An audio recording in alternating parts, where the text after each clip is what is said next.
Good evening, everybody, and welcome to our memorial meeting.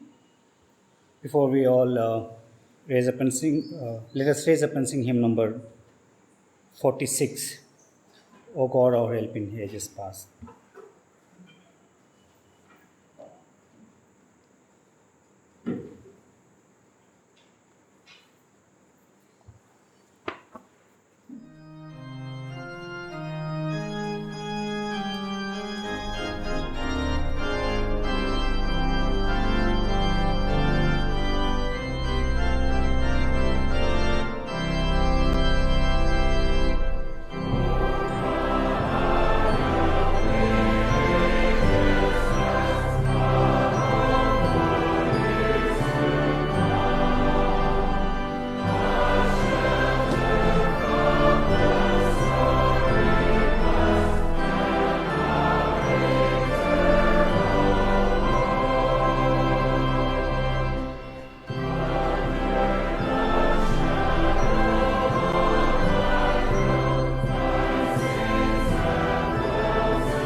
Let's pray. Our gracious, loving Heavenly Father, we come before you to praise you and to glorify thy name. Thank you, Father, for giving us this privilege to unite together to praise you and to remember the good things what you have done in our lives. Thank you, Father, for keeping us safe so that we can glorify thy name. Father, we pray for all our brothers and sisters and our dear ones throughout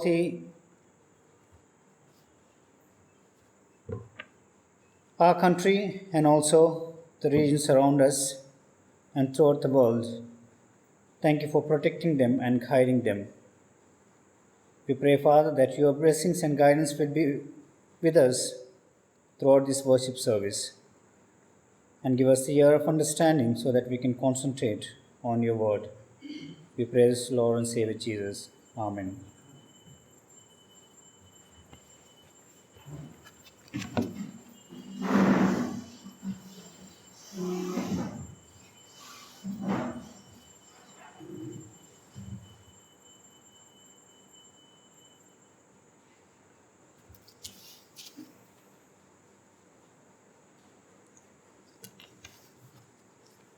Our first reading is taken from our Old Testament readings. It's the second portion of our daily readings, Ezekiel chapter 2.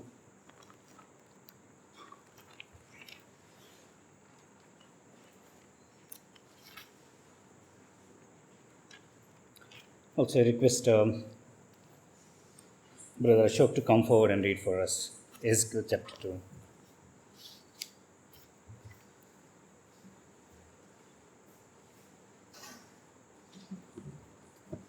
Readings together from Ezekiel chapter 2. When I saw this, I fell face downwards on the ground. Then I heard a voice saying, "Mortal man, stand up. I want to talk to you." While the voice was speaking, God's Spirit entered me and raised me to my feet. And I heard the voice continue, "Mortal man, I am sending you to the people of Israel. They have rebelled and turned against me and are still rebels, just as their ancestors were. They are stubborn and do not respect me. So I am sending you to tell them what I, the Sojourner Lord, saying to them. Whether those rebels listen to you or not, they will know that a prophet has been among them. But you, mortal man, must not be afraid of them or of anything. They say they will defy and despise you. It will be like living among scorpions. Scorpions. Still, don't be afraid of those rebels or of anything they say. You will tell them whatever I tell you to say, whether they listen or not. Remember what rebels they are. Mortal man, listen to what I tell you. Don't be rebellious like them. Open your mouth and eat what I am going to give you. I saw a hand stretched out towards me, and it was holding a scroll. The hand unrolled the scroll, and I saw that there was writing on both sides. Price of grief were written there, and walls and goals. Thank you.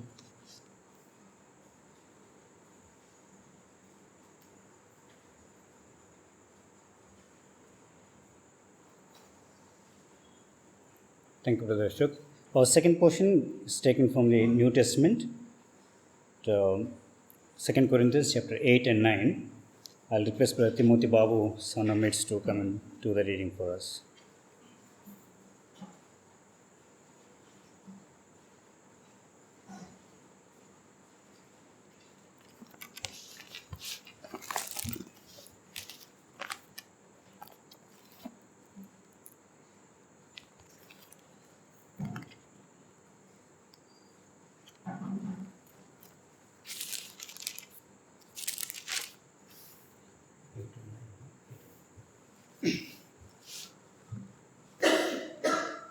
Second Corinthians chapter 8 and 9.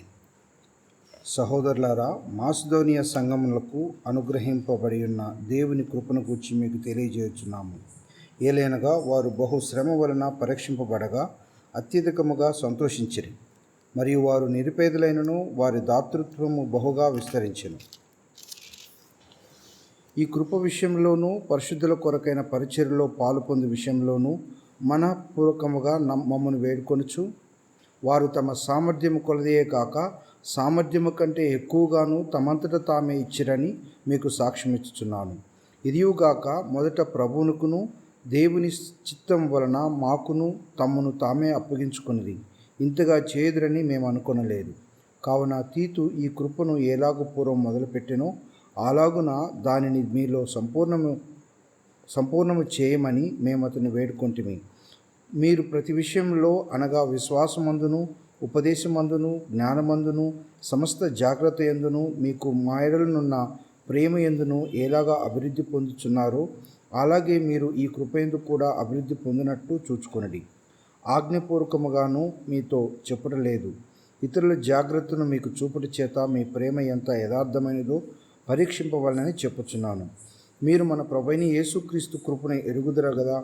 ఆయన ధనవంతుడయ్యుండి మీరు తన దారిద్ర్యం వలన ధనవంతులు కావాలని మీ నిమిత్తము దరిద్రుడాయను. ఇందును గూర్చి నా తాత్పర్యము చెప్పుచున్నాను. సంవత్సరము క్రిందటనే ఈ కార్యము చేయుట ఎందే కాక తలపెట్టుటయందు కూడా మొదటివారై ఉండిన మీకు మేలు. కావున తలపెట్టుటకు సిద్ధమైన మనస్సు మీలో ఎలాగ కలిగినో అలాగే ఈ మీ కలిమి కొలది సంపూర్తి ఎగునట్లు మీరు ఆ కార్యమును ఇప్పుడు నెరవేర్చుడి. మొదట ఒకడు సిద్ధమైన మనస్సు కలిగి ఉంటే శక్తికి మించి కాదు కానీ కలిమి కొలదియే ఇచ్చినది ప్రీతికరమవును. ఇతరులకు తేలికగాను మీకు భారముగాను ఉండవాలని ఇది చెప్పట్లేదు కానీ హెచ్చుగా కూర్చుకుని వానికి ఎక్కువ మిగలలేదనియు తక్కువగా కూర్చుకుని వానికి తక్కువ కాలేదనియు వ్రాయబడిన ప్రకారము అందరికీ సమానముగా ఉండు నిమిత్తము ప్రస్తుతమందు మీ సమృద్ధి వారి అక్కరకును మరి ఒకప్పుడు వారి సమృద్ధి మీ అక్కరకును సహాయమై ఉండవాలని ఇలాగ చెప్పుచున్నాను. మీ విషయమై నాకు కలిగిన ఈ ఆసక్తిని తీతు హృదయంలో పుట్టించిన దేవునికి స్తోత్రము. అతడు నా హెచ్చరికను అంగీకరించిన గాని అతనికి విశేష ఆసక్తి కలిగినందున తన ఇష్టం చొప్పుననే మీ యొద్దకు బయలుదేరి వచ్చుచున్నాడు. మరియు సువార్త విషయము సంఘములన్నింటిలో ప్రసిద్ధి చెందిన సహోదరుని అతనితో కూడా పంపుచున్నాము. అంతేకాక మన ప్రభువునకు మహిమ కలుగు నిమిత్తమును మా సిద్ధమైన మనస్సు కనపరచు నిమిత్తమును ఈ ఉపకార ద్రవ్యము విషయమై పరిచారకులమైన మాతో కూడా అతడు ప్రయాణం చేయవాలని సంఘము వారు అతన్ని ఏర్పరచుకునిది. మరియు మేమింత విస్తారమైన ధర్మం విషయమై పరిచారకులమై ఉన్నాము గనుక దాన్ని గూర్చి మా మీద ఎవడును తప్పు మోపకుండా మేము జాగ్రత్తగా చూచుకొనుచు అతనిని పంపుచున్నాము. ఎలయనగా ప్రభు దృష్టి యందు మాత్రమే కాక మనుషుల దృష్టి యందును యోగ్యమైన వాటిని గూర్చి శ్రద్ధగా ఆలోచించుకొనుచున్నాము. మరియు వారితో కూడా మేము మా సహోదరుని పంపుచున్నాము. చాలా సంగతులలో అనేక పర్యాయంలో అతన్ని పరీక్షించి అతడు ఆసక్తి గలవాడనియు ఇప్పుడును మీ ఎడల అతనికి కలిగిన విశేషమైన నమ్మిక వలన మరి ఎక్కువైన ఆసక్తి గలవాడనియు తెలుసుకొంచున్నాము. తీతు ఎవరైనను అడిగిన ఎడల అతడు నా పాలివాడును మీ విషయంలో నా జత పనివాడునై ఉన్నాడనియు మన సహోదరుల వలరని అడిగిన ఎడల వారు సంఘముల దూతలను క్రీస్తు మహిమనై ఉన్నారనియు నేను చెప్పుచున్నాను. కాబట్టి మీ ప్రేమ యథార్థమైనదనియు మీ విషయమైన మా అతిశయము వ్యర్థము కాదనియు వారికి సంఘముల ఎదుట కనపరచుడి. చాప్టర్ 9. పరిశుద్ధుల కొరకైన ఈ పరిచర్ను గూర్చి మీ పేర వ్రాయుటకు నాకు అగత్యము లేదు. మీ మనస్సు సిద్ధమై ఉన్నదని నేను ఎరుగుదును. అందువలన సంవత్సరము నుండి ఆయన సిద్ధపడి ఉన్నదని చెప్పి నేను మిమ్మల్ని గూర్చి మాసిదోనియ వారి ఎదుట అతిశయపడుచున్నాను. మీ ఆసక్తిని చూచి అనేకులు ప్రేరేపింపబడిరి. అయితే మిమ్మల్ని గూర్చిన మా అతిశయము ఈ విషయంలో వ్యర్థము కాకుండానట్లు నేను చెప్పిన ప్రకారము మీరు సిద్ధముగా ఉండుటకై మీ సహోదరులను పంపితిని. మీరు సిద్ధపడని ఎడల ఒకవేళ మాసిదోనియ వారెవరైనను నాతో కూడా వచ్చి మీరు సిద్ధముగా ఉండకపోవటం చూచిన ఎడల ఈ నమ్మిక కలిగి ఉన్నందుకు మేము సిగ్గుపరచబడదము. మీరును సిగ్గుపడదురనియు ఇక చెప్పనేలా. కావున లోగడ ఇచ్చేదమని మీరు చెప్పిన ధర్మము పిసినితనముగా ఇయ్యక ధారాళముగా ఇవ్వాలని చెప్పి సహోదరులు మీ యొద్దకు ముందుగా వచ్చి దాన్ని జమ చేయుటకై వారిని హెచ్చరించడం అవసరమని తలంచిరి. కొంచెముగా విత్తువాడు కొంచెముగా పంట కోయను, సమృద్ధిగా విత్తువాడు సమృద్ధిగా పంట కోయను అని ఈ విషయమై చెప్పవచ్చును. సనుగు కొనకయు బలవంతముగా కాకయు ప్రతివాడును తన హృదయంలో నిశ్చయించుకొనిన ప్రకారము ఇయ్యవలెను. దేవుడు ఉత్సాహముగా ఇచ్చు వానిని ప్రేమించును. మరియు అన్నిటి యందు ఎల్లప్పుడూ మీలో మీరు సర్వసమృద్ధి గలవారై ఉత్తమమైన ప్రతి కార్యము చేయుటకు దేవుడు మీ ఎడల సమస్త విధములైన కృపను విస్తరింపచేయగలడు. ఇందు విషయమై అతడు వెదజల్లి దరిద్రులకిచ్చెను, అతని నీతి నిరంతరము నిలుచును అని వ్రాయబడి ఉన్నది. విత్తువానికి విత్తనమును తినుటకు ఆహారమును దయచేయు దేవుడు మీకు విత్తనము దయచేసి విస్తరింపచేసి మీరు ప్రతి విషయంలో పూర్ణ ధార్య భాగ్యము గలవారగునట్లు మీ నీతి ఫలములు వృద్ధి పొందించును. ఇట్టి ఔదార్యం వలన మా ద్వారా దేవునికి కృతజ్ఞతాస్తుతులు చెల్లింపబడును. ఏలయనగా ఈ సేవను గూర్చిన పరిచర్య పరిశుద్ధుల కక్కరలకు సహాయము కలుగ చేయటం మాత్రమే కాకుండా అనేకులు దేవునికి చెల్లించు కృతజ్ఞతాస్తుతుల మూలంగా విస్తరించుచున్నది. ఎలైనగా క్రీస్తు సువార్తను అంగీకరింతుమని ఒప్పుకొనుట యందు మీరు విధేయులైనందున చేతను వారి విషయమును అందరి విషయమును ఇంత ఔదార్యముగా ధర్మ చేసినందు చేతను ఈ పరిచర్య మూలముగా మీ యోగ్యత కనబడినందున వారు దేవుని మహింపరచుచున్నారు. మరియు మీ ఎడల దేవుడు కనపరిచిన అత్యధికమైన కృపను చూచి వారు మీ నిమిత్తమైన ప్రార్థన చేయుచు మిమ్మల్ని చూడవాలని ఎక్కువ కోరిక గలవారై ఉన్నారు. చెప్పసక్యము కాని ఆయన వరమును గుర్చి దేవునికి స్తోత్రం.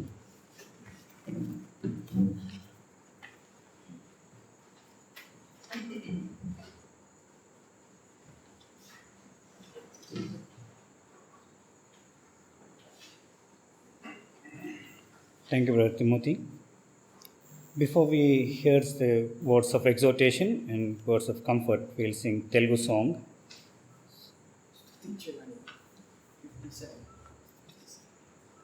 Song 57.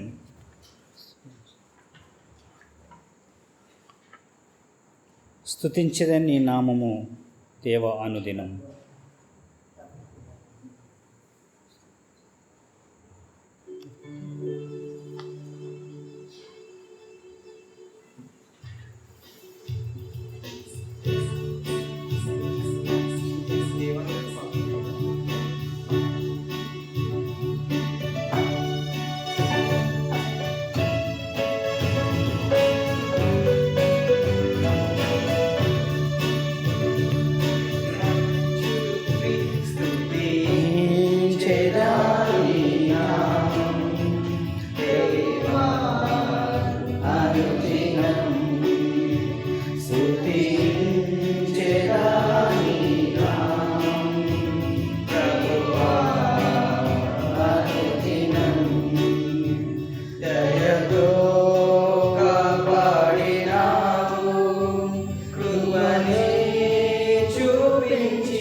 Now we have opportunity to listen to Brother Tim, the words of comfort, and I request for Tim to come give us the words of exhortation.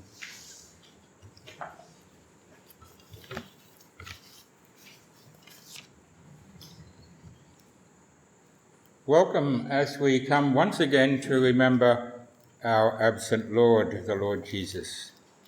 మరొకసారి మీకు అందరికీ మిమ్మల్ని అందరినీ ఆహ్వానిస్తున్నాను. క్రీస్తుని మనము జ్ఞాపకం చేసుకుంటాము. In our daily readings, we've once again started to read Ezekiel, that amazing book about an amazing man. అయితే మనము ప్రతిదిన అనుదిన పాఠంలో ఎజికేలు గురించి, మరి ఎజికేలు గ్రంథం గురించి మనము చాలా ప్రాముఖ్యమైన గ్రంథాన్ని గురించి మనము చదువుకుంటున్నాము. Ezekiel means, the name means, the one whom God strengthens. ఎజికేలు పేరుకు అర్థం ఏంటంటే దేవుడు బలపరచువాడు అని అర్థం. And we will see that this doesn't happen in an instant. This is something which is a gradual process through his life. ఇది మరి ఒకేసారి ఒకే దినంలో ఒకే క్షణంలో జరిగేది కాదు. మరి తన జీవిత కాలమందు నెమ్మదిగా జరిగిన మార్పులు జరిగిన సంభవం ఇది. That God brings some very hard experiences into his life so that he will learn. దేవుడు తన జీవితంలో చాలా కఠినమైన శ్రమలు, ఇబ్బందులు అతనికి తన జీవితంలో దయచేసినాడు. మరి దాని ద్వారా అతడు దేవుని యొక్క విధేయతను నేర్చుకోగలుగుతాడు.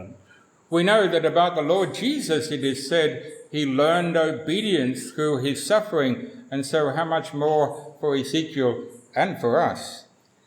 మరి యేసుక్రీస్తు విషయంలో మనం గమనించినట్లయితే ఆయన విధేయత ద్వారా మరి ఆయన శ్రమలు పొంది విధేయతను నేర్చుకునగలిగి ఉన్నాడు అని మనం చదువుకుంటాము. Now we learn in Ezekiel chapter 1 and verse 1 that he was among the captives who was taken captive by Jehoiachin, and it's now the 5th year of the captivity. మొదటి వచనంలో మనం ఇక్కడ చదివినట్లయితే ఈయన యెహోయాకీము 5వ సంవత్సరం నందు ఈయన బానిసత్వంలోనికి చెరలోనికి తీసుకువెళ్ళబడి ఉన్నవాడు. Jehoiachin was a grandson of Josiah, and at a very young age of 18 years he was after a few months taken captive to Babylon. అయితే ఈయన చాలా యవనస్తుడు, మరి 18 సంవత్సరాల వయసు కలిగిన యవనస్తుడు. మరి ఆయన సందర్భంలో వీరందరూ కూడా బబులోనుకు బానిసత్వంలోనికి చెరపోయినవి ఉన్నారు. And we find in 2 Kings 24 that he and his mother willingly surrendered to the king of Babylon, and so they went along with the king back to Babylon. అయితే మరి 2వ రాజులు 24లో మనం చూసినట్లయితే ఆయన యొక్క తల్లి కూడా మరి వీరికి బబులోను రాజులకు లొంగిపోయి వారితో పాటు బబులోనుకు కొనిపోయబడి ఉన్నారు. Now he did this presumably because this is what the Lord had been saying through the prophet Jeremiah, that I am giving the king of Babylon power over you, please submit to his rulership. మరి ఇదే విషయాన్ని దేవుడు ఇశ్రాయేలు ప్రజలకు తెలియజేస్తున్నాడు. నేను మీపైన బబులోను రాజుకు అధికారాన్ని దయచేసి ఉన్నాను కాబట్టి ఆయనకు మీరు లొంగిపోవుడి అని చెప్పి తెలియజేస్తున్నాడు. And so in Jeremiah 27 verses 6 and 8 to 8, it's very clear that if the kings of Israel were really obedient to God's word, they would submit to that rulership. మరి ఇర్మియా 27:6 నుండి 8 వరకు మనం చూసినట్లయితే నిశ్చయంగా వారు దేవుని యొక్క కట్టడలను అంగీకరించినట్లయితే బబులోను రాజుకు లొంగిపోతారు అని. Sadly, that King Zedekiah, who was an uncle to Jehoiakim, who took over from Jehoiachin, would not do that, and therefore King Zedekiah had a very horrible end to his life. మరి జెరకయ రాజు ఈయన యొక్క uncle అంటే తన పినతండ్రి కావచ్చు. మరి ఆయన ఏంటంటే బబులోనులకు వ్యతిరేకంగా తిరిగి ఉన్నాడు కాబట్టి అతడు లొంగిపోలేదు.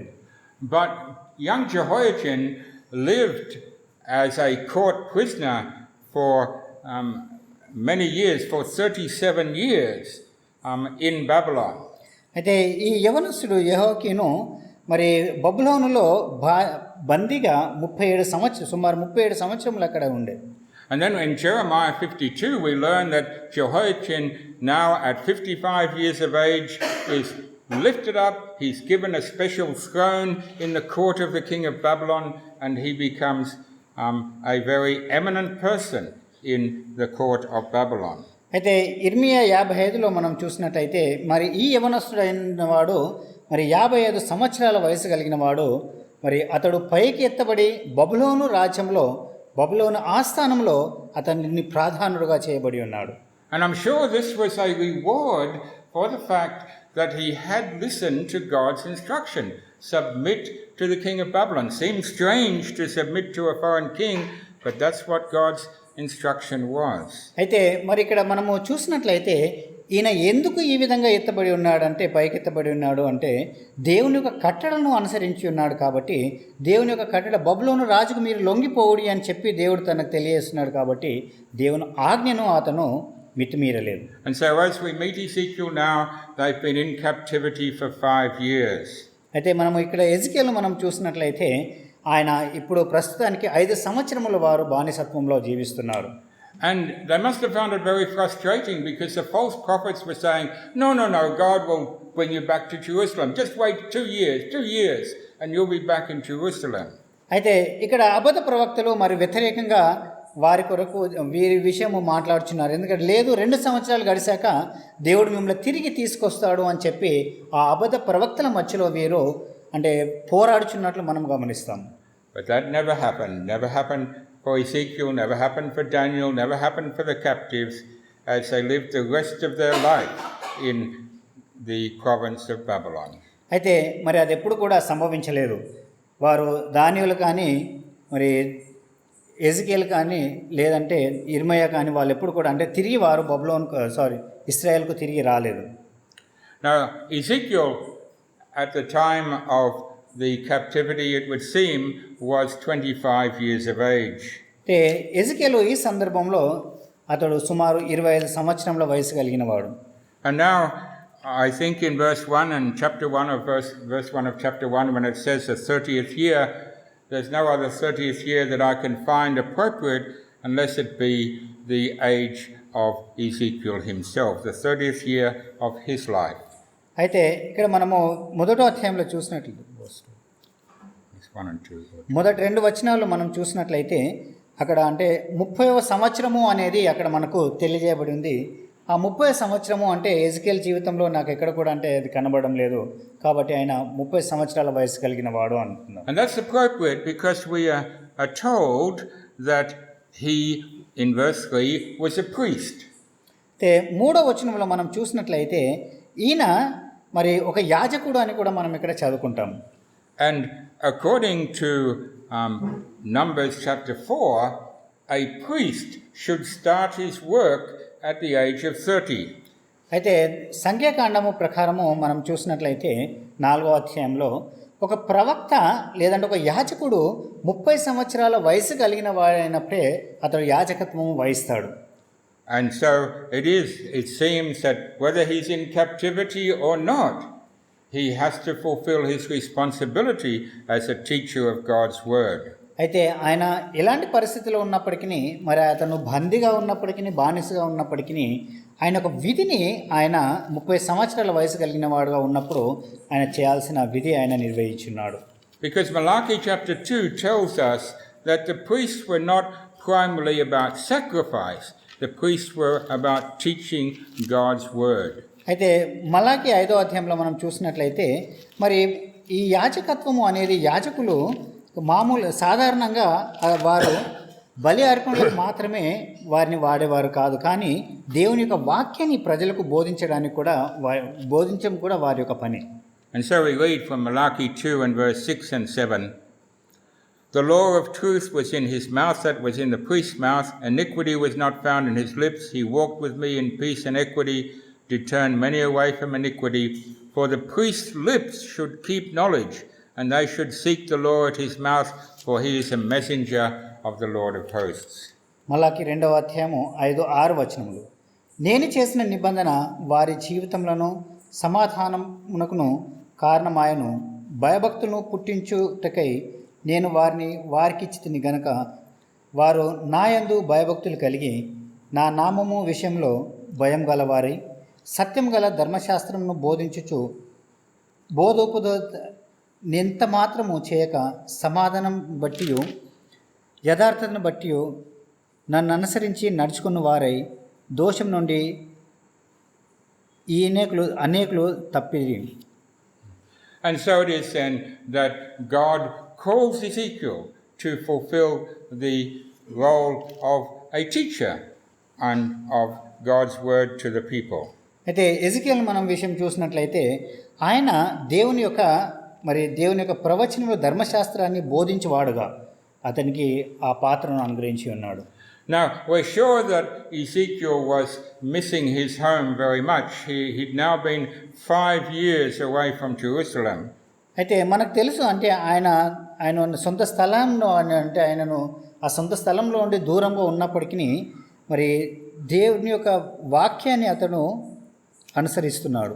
And we see in verse 3, he speaks of the river Kibar. మనము 3వ వచనంలో చూసినట్లయితే కీబార్ అనే నది గురించి ఆయన కేబారు అనే నది గురించి మాట్లాడుచున్నాడు. Now this river is not mentioned anywhere in history. This is not mentioned anywhere else in the Bible. This seems to be a name which Ezekiel and his fellow captives had given to this river. అయితే ఈ పేరు మనం Bible గ్రంథమందు ఎక్కడ కూడా చూడము, మరి ఎక్కడ కూడా దాని విషయము చెప్పబడలేదు, వ్రాయబడలేదు. కానీ ఎజికేలు మరి తనతో పాటు ఉన్న వారందరూ కలిసి ఈ పేరును ఇచ్చినట్లు మనం అక్కడ గమనిస్తాము. Because Kibar means literally the river that is far away. And it seems that they were thinking of their homeland, they were thinking of Jerusalem, and now they're in this far away place by the river. కేబారు అంటే చాలా దూరమైన స్థలము అని. కాబట్టి వీరందరూ కూడా మరి బబులోనులో బానిసలుగా వారి యొక్క సొంత ప్రదేశం నుండి దూరంగా వారు జీవిస్తున్నారు అని అర్థం. And we get something of the feeling of Ezekiel and the people at this time in Psalm 137. ఎజికేలు మరి తనతో పాటు ఉన్న ప్రజల గురించి వారు అనుకునే వారి ఆలోచన గురించి మనము కీర్తన 137లో గమనిస్తాము. Verse 1, by the rivers of Babylon, there we sat down, yes, we wept when we remembered Zion. బబులోను నది ఎదుట కూర్చొని ఉన్నప్పుడు ఆయన సియోనును జ్ఞాపకం చేసుకొని ఏడ్చుచుంటిమి. And verse 3, they that carried us away captive required us of a song. They wanted us to be laughing, saying, sing us one of the songs of Zion. But how shall we sing? How can we sing the Lord's song in this strange land? 3వ వచనం నుండి, అచ్చట మనల్ని చెరగొట్టు వారు ఒక కీర్తన పాడు అని, మనల్ని బాధించేవారు సియోను కీర్తనలో నుండి ఒకదాన్ని మాకు వినిపించుడని మనను ఉల్లాసము గోరిరి. అన్య దేశంలో యెహోవా కీర్తనను మనం ఎట్లు పాడుదము. And so the psalmist goes on, I can't forget Jerusalem, and I'm sure this is Ezekiel, this is those who are by the river and their sadness. For indeed 5 years have passed, and the rest of their life is going to pass before without them returning to their beloved Zion. అయితే మరి వీరు ఎజికేలు మరి తనతో పాటు ఉన్న వారందరూ కూడా వారి యొక్క సొంత దేశాన్ని విడిచిపెట్టి దూర ప్రదేశంలో వారు జీవిస్తున్నారు. మరి వారు ఏ విధంగా తన సొంత దేశాన్ని సియోన్ను వారు మర్చిపోగలరు.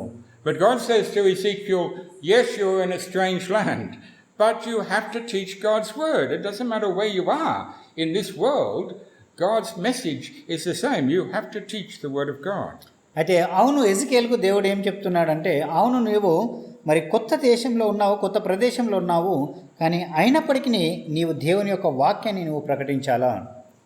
And so to help him, God begins his experiences with this great vision of chapter 1 of the glory of God. అయితే ఆయనకు సహాయం చేయుటకు మరి దేవుడు ఈ మొదటి అధ్యాయంలో ఒక దర్శనాన్ని అతనికి కలుగజేస్తున్నాడు. ఆ దర్శనంలో ఆయనకు తన యొక్క మహిమను చూపించగలిగి ఉన్నాడు.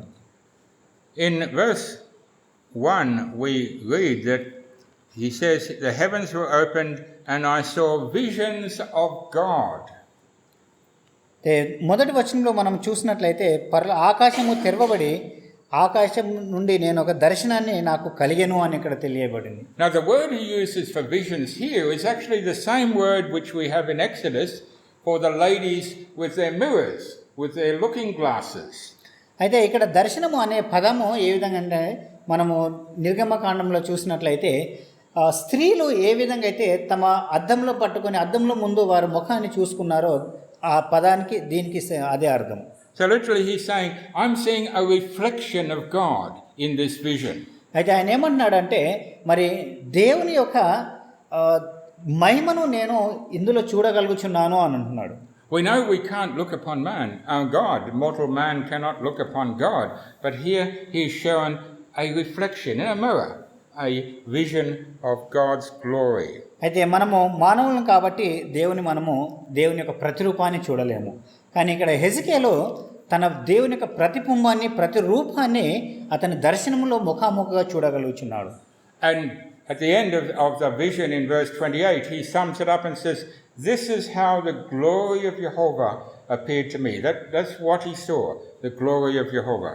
అయితే చివరిగా మనం ఈ అధ్యాయంలో మనం చివరి భాగంలో చూసినట్లయితే మరి దేవుని యొక్క మహిమను, యెహోవా మహిమను నేను ఈ విధంగా చూడగలిగి ఉన్నాను అని. And he never forgot that. ఆయన ఎప్పుడు కూడా దాని విషయం మర్చిపోలేదు. Years later, when he's now in his 50s, in chapter 43, he remembers back and said, "When I saw the glory of Jehovah by the river Kibar."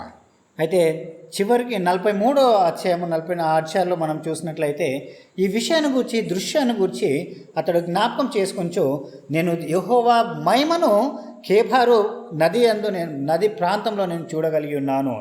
But what did he actually see when he looks at this reflection of the glory of Jehovah? మరి ఆయన నిజంగా ఏం చూడగలిగినాడు? దేవుని యొక్క మహిమ, యెహోవా యొక్క మహిమ ఏ విధంగా అతడు చూడగలిగి ఉన్నాడు? Well, we know that we are supposed to reflect the glory of God. అయితే మనం ఎరిగి ఉన్నాము, మనం కూడా దేవుని యొక్క మహిమను మన ద్వారా దాన్ని ప్రభావితం చేయాలి. That when we sin, says the Apostle Paul, Romans 3:23, we fall short of the glory of God. అపోస్తలుడైన పౌలు ఏమన్నాడంటే రోమీయులకు రాసిన పత్రిక 3 verse 23. 3వ అధ్యాయము 23వ వచనంలో మనము దేవుని మహిమ యందు అంటే మనం మహిమ పొందలేకపోవచ్చున్నాము అని అంటున్నాడు. But we are designed to bear the glory of God. మనం ఏ విధంగా సృజించబడినామంటే దేవుని యొక్క మహిమను మనము ప్రకాశింపజేయడానికి మనం సృజించబడి ఉన్నాము. And so when God called the children of Israel out of Egypt, he called them out to build a people who would show his glory. మరి దేవుడు ఇశ్రాయేలును ఐగుప్తు దేశం నుండి బయటికి తీసుకువచ్చినప్పుడు వారిని ఏ విధంగా అయితే కట్టుచున్నాడు అంటే ఆయన యొక్క మహిమను వారి ద్వారా చూపించడానికి. He set them in a camp in Numbers chapter 3 in a special arrangement which reflected the glory of God. అయితే మరి వారిని ఏ విధంగా చేసిందంటే ఒక ప్రదేశంలో వారికి డేరాలు వేసి మరి వారి మధ్యలో అంటే దేవుడు ఉన్నాడు, వారి ద్వారా దేవుడు వారి మధ్యలో ప్రకాశిస్తున్నాడు అని చూపించగలిగి ఉన్నాడు. And so Ezekiel sees this vision. We're told that he is looking to the north. He is looking north and he sees this thing approaching. అంటే ఆయన ఉత్తరం తట్టు అతను చూస్తూ అతడు ఏమన్నాడంటే దేవుడు తన యొక్క మహిమ అతని యొద్దకు వచ్చుచున్నాదని. Now in the camp of Israel in Numbers chapter 3, we have listed the 4 leading tribes of Israel on the 4 sides of the camp. అయితే సంఖ్యాకాండము 3వ అధ్యాయంలో మనం చూసినట్లయితే అక్కడ మరి ఈ ఒక్కొక్క గోత్రం వారు 4 ప్రక్కన వారిని ప్రధానంగా ఉంచినట్లు మనం గమనిస్తాము. And so on the east side we have Judah as the leading tribe, and the Jews tell us that the symbol for Judah was the lion. అయితే మరి మనం చూసినట్లయితే తూర్పు తట్టు చూసినట్లయితే యూదా గోత్రం వారు ఉండే. యూదా గోత్రానికి సాదృశ్యం ఏంటంటే సింహము. And then on the south side we're told Reuben was the leading tribe, and that symbol was the face of a man. అయితే దక్షిణం తట్టు చూసినట్లయితే రూబేను గోత్రం ఉండే. ఆ రూబేను గోత్రము దానికి ఏంటి సాదృశ్యం అంటే మనుషుని యొక్క ముఖం యొక్క సాదృశ్యం. And then on the west side Ephraim was the leading tribe, and that was the image of an ox. పడమర్చారు మనం చూసినట్లయితే మరి అది దానికి ఏం రూబేను డాన్ ఉండే, ఎఫ్రాయిం ఉండే. దానికి సాదృశ్యము ఏంటంటే ఎద్దు యొక్క ముఖము అని. And then finally on the north side was Dan as the leading tribe with the eagle as the symbol. అయితే మరి దక్షిణం తట్టు చూసినట్లయితే అది డాన్ ఉండే వారికి అంటే ఈ మన గద్ద యొక్క ముఖానికి గద్దకు సాదృశ్యము. Right, so just imagine that you're looking to the north, and what's going to, if you look north, what's going to be on your right side? On your right side, if you look north, you've got east and south. You've got the south and then you've got the east, right? You've got your west on this side, and you've got the north straight ahead of you. అయితే మనము ఉత్తరం తట్టు చూసినట్లయితే అది మన కుడి పక్క చూసినట్లయితే ఉత్తరం ఉంటుంది, మరి ఎడమ పక్క చూసినట్లయితే పడమర, మరి వెనుక సైడ్ దక్షిణం భాగాలు కనబడతాయి. And so look at verse 10, the vision that he's seeing. Ezekiel 1 verse 10. 10వ వచనంలో చూద్దాము. For the likeness of their faces, the four had the face of a man and the face of a lion on the right side. Right, so Reuben and Judah on the south and east are on his right side. 10వ వచనం, నాలుగుంటి ఎదుట ముఖ రూపములు మానవ ముఖం వంటిది, కుడి పార్శ్వపు రూపము సింహము వంటిది, ఎడమ పార్శ్వపు ముఖము ఎద్దు ముఖము వంటివి. And then on the left side, he says, is the face of an ox. And yes, Ephraim to the west would be on his left side.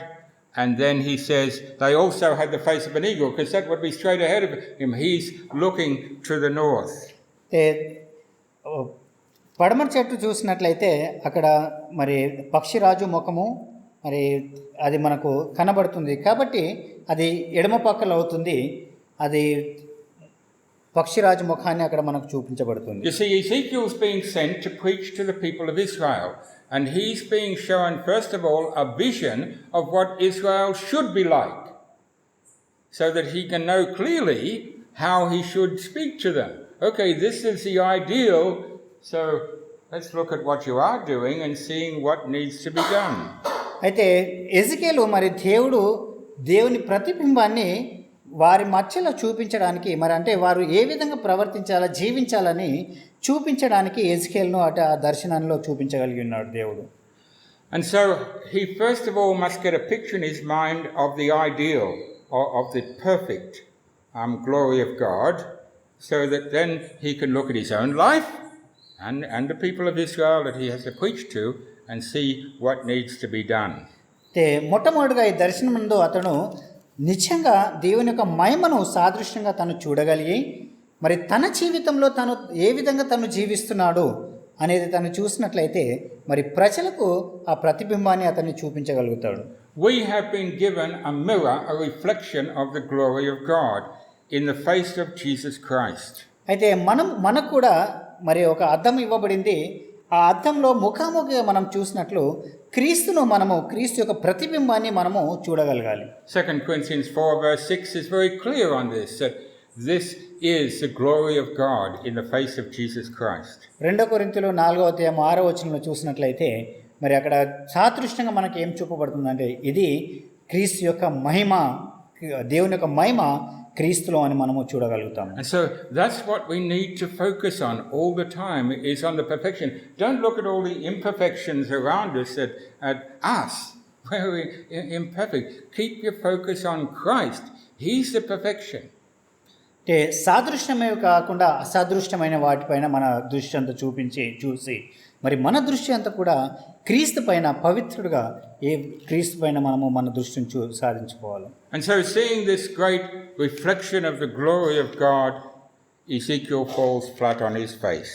అయితే మరి గొప్ప దేవుని యొక్క మహిమను చూసినప్పుడు హెజికేలు తన ముఖం పైన ముందు పడిపోతాడు. It's exactly the same reaction which the Apostle John had in Revelation 1 when he saw a vision of the glory of God in the face of Jesus Christ. అయితే మరి ఈ విషయాన్ని మనము యోహాను కూడా మరి అతడు దేవుని యొక్క దృశ్యాన్ని చూసినప్పుడు అతడు కూడా కింద పడిపోతాడు. And so if we are to be strengthened spiritually, if we have to grow spiritually, this is where we have to start. Flat on our face in front of the creator of the universe. అయితే ఒకవేళ మనం కూడా ఆ ప్రతిబింబాన్ని చూడాలంటే మనము మన జీవితాన్ని మొట్టమొదటి ప్రారంభించండి. మనం కూడా మన సృష్టికర్త ముందు మనము మోకాలు వంగాలి, అంటే తన ముందు మనము మోకరించాలి. As the psalmist says in Psalm 95, కీర్తనకాడు 95వ కీర్తనలో తెలియజేసిన ప్రకారము verse 6, 6వ వచనం, "O come, let us worship and bow down. Let us kneel before the Lord our Maker." Psalm 95 and verse 6. కీర్తన 95 6వ వచనము, ఆయన మన దేవుడు, మనము ఆయన పాలించు ప్రజలము, ఆయన మేపు గొర్రెలము, రండి నమస్కారం చేసి సాగిలపడదము. And we know the words of Proverbs 1 and verse 7. The fear of Jehovah is the beginning of wisdom. The beginning. That's where it all starts, with flat on our face before the Lord in awe of His glory. మనము సమత గ్రంథంలో చూసినట్లయితే ఇక్కడ 1వ అధ్యాయం 7వ వచనంలో మనం అంటే దేవుని యందు భయభక్తులు కలిగి ఉండటనే, అది దేవుని యందు భయభక్తులు కలిగి ఉండుట మనం కలిగి ఉండాలని మనం అక్కడ నేర్చుకోగలుగుతాము. And so now God speaks with him, and He tells him in verse 1 of chapter 2, "Son of man, stand upon your feet, and I will speak unto you." రెండవ అధ్యాయంలో మనం మొదటి వచనంలో చూసినట్లయితే, నరపుత్రుడా నీవు చక్కగా నిలవడము. But notice an amazing thing. No sooner has God told him to do that, when verse 2, "The Spirit entered into me when He spake to me and set me upon my feet." God told him to do it, and then God did it for him. అయితే మొదటి వచనంలో చూసినట్లయితే దేవుడు ఆయనకు ఆజ్ఞాపించి ఉన్నాడు. మరి రెండవ వచనంలో చూసినట్లయితే దేవుని యొక్క ఆత్మ ఆయనలోనికి వచ్చినప్పుడు ఆయన నిలబడింది. కాబట్టి దేవుడు ఆయనకు తెలియజేసి ఉన్నాడు, కానీ దేవుడే దాన్ని చేసి ఉన్నాడు. And exactly the same thing happens in chapter 3 and verse 1. He's told to eat what he sees. మరి ఇదే విధంగా 3వ అధ్యాయము 1వ వచనంలో కూడా తెలియబడింది, ఆయన తిను అని తెలియజేసి ఉన్నాడు. కానీ And so verse 2, "I opened my mouth and He caused me to eat it." All I did was open my mouth. I said, "Okay, I'm willing," and He did it. రెండవ వచనం చూసినట్లయితే, నేను నోరు తెరవగా ఆయన ఆ గ్రంథం నాకు తినిపించను.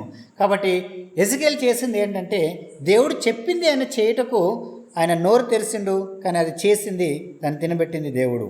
And this is tremendously important for us, that yes, as we are willing to do what God commands, if we are willing, God will help us. He doesn't leave us on our own, but we have to show ourselves willing. We have to open our mouth and be ready for His work. అయితే మరి మన జీవితాల్లో కూడా మనము కూడా ఇలాంటి దృష్టిలో మనం ఉండగలుగుతున్నాము. కాబట్టి మనము దేవుడు మన జీవితాల్లో పనిచేయడానికి, మనము దేవునికి సమర్పించుకోవడానికి ఏ విధంగా అయితే ఎజికేలు తన నోరు తెరవమని చెప్పినప్పుడు అతడు నోరు తెరవగలిగి ఉన్నాడో, మనము అదే పరిస్థితిలో మనము జీవించడానికి ప్రయత్నించాలి. It's what the Apostle Paul says in Philippians 2 and verse 13. "For it is God who works in you, both to will and to perform of His good pleasure." అయితే ఈ విషయాన్ని గురించి అపోస్తలుడైన పౌలు ఫిలిప్పీయులకు రాసిన పత్రిక 2వ అధ్యాయం 13వ వచనం చూసినట్లయితే, మరి ఆయన నీవు చేసినట్లయితే దేవుడు నీ కొరకు అది చేయును అని. Now, he's told in chapter 2, "I want you to speak, but these people are horrible people." అయితే 2వ అధ్యాయంలో ఆయనకు తెలియజేసింది ఏంటంటే, నీవు మాట్లాడాలి కానీ ఈ ప్రజలు సరైన వారు కాదు. He says they're rude, they're stiff-hearted, they're scorpions, they're thorn bushes. అయితే వారు ఎలాంటి వారు అనంటే సర్పముల లాంటి వారు, ముళ్ళ పొదల లాంటి వారు, కాబట్టి వారు సరైన వారు కాదు. But he says, don't get afraid. Don't be frightened. Right? Just preach the word. కానీ ఏమన్నాడంటే, లేదు నీవు భయపడకూడదు, కానీ వాక్యాన్ని మాత్రము వారికి ప్రకటింపుము. Now these people were captives like Ezekiel. They'd been brought from Israel and they had been resettled here by the river Kibar. అయితే వీరందరూ కూడా మరి ఎజికేల్ లాంటి వారే, వీరందరూ కూడా బానిసత్వంలోనికి తీసుకువచ్చిన వారే. వీరందరూ కూడా కీబారు నది ప్రాంతంలో వీరు అక్కడ ఉన్న వారందరూ కూడా. No doubt it was hard. 5 years already away from their homes, from their homeland. అయితే మరి మనకు తెలిసిన ప్రకారము వీరందరూ కూడా 5 సంవత్సరంలో వారి యొక్క సొంత ప్రదేశంలో నుండి సొంత దేశంలో నుండి దూరంగా జీవిస్తున్నారు. But sadly, that had made them bitter, that had made them angry, that had made them thorn bushes and scorpions. మరి విచారకరమైనది ఏంటంటే వీరందరూ కూడా మరి అలసిపోయి కోపంతో రగిలిన వారుగా, వారు ఈ ముళ్ళ పొదల లాంటి వారుగా వారి యొక్క స్వభావాలను వారు మార్చుకొని ఉన్నారు. And that sadly is what happens in the world, that when God makes life hard, instead of saying, well, whom the Lord loveth he chastens, people become bitter, they become angry. అయితే మరి ఇదే విషయము ఈ ప్రపంచంలో సంభవిస్తుంది. ఎప్పుడైతే దేవుడు అంటే దేవుని ఎదురు నుండి దూరం ఉంటారో వారి యొక్క ప్రవర్తనలు మానవ ప్రవర్తనలు ఈ విధంగా ఉంటాయి. కానీ దేవుడు ప్రేమించి వారిని గద్దించేవాడు అని. The captivity, instead of making them humble, has made them angry and bitter. అయితే వారు బానిసత్వంలో ఉన్నప్పుడు వారు దీనులుగా జీవించాలి, దీన మనసులుగా జీవించకుండా వారు కఠినస్తులుగా మారిపోయి ఉన్నారు. The same thing we see in Revelation 16, describing the world like ours. అంటే ఈ విషయాన్ని గురించి మనము ప్రకటన గ్రంథము 16వ అధ్యాయంలో చూసినట్లయితే మరి ఇప్పుడున్న అంటే మన ప్రపంచం ఎలాంటి ప్రపంచం గురించి అది తెలియజేస్తుంది. Verses 10 and 11 of Revelation 16, the fifth angel poured out his vial upon the beast, and the kingdom was full of darkness, and they gnawed their tongues for pain, and they blasphemed the God of heaven because of their plagues, their pains, and their sores, and did not repent of their deeds. 10వ వచనం నుండి 5వ దూత తన పాత్రను తన క్రూర మృగం యొక్క సింహాసనం మీద కుమ్మరింపగా దాని రాజ్యము చీకటిగా కమ్మెను.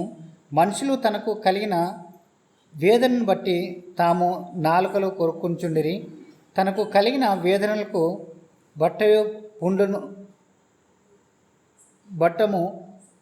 పుండ్లను బట్టయు పరలోకమున్న దేవుని దూషించి కానీ తన క్రియలు మాని వారు మారుమనసు పొందని వారు car. How is the world reacting today to all the trouble that God has brought upon it?